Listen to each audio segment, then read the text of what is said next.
मंडळी, संभाजीनगरमध्ये अशी एक घटना घडली. जेव्हा मी ही घटना पाहिली त्यावेळेस 1 मिनिटासाठी माझे अश्रू थांबले नाहीत. ही घटना आहे एका तरुण मुलाची.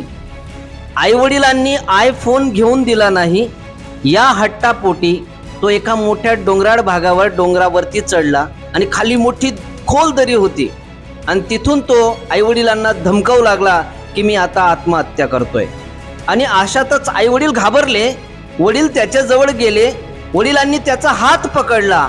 पण झालं काय, त्याच वडिलांच्या हाताला धरून दोघंही खाली दरडीत कोसळले आणि दोघांचा मृत्यू झाला.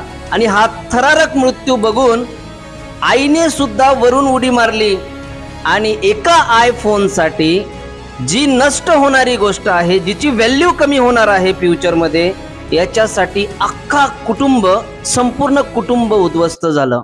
मित्रांनो, कोणताही असा पाऊल उचलण्यापेक्षा विचार करा आपल्या कुटुंबाचा, आपल्या स्वतःच्या लाईफचा.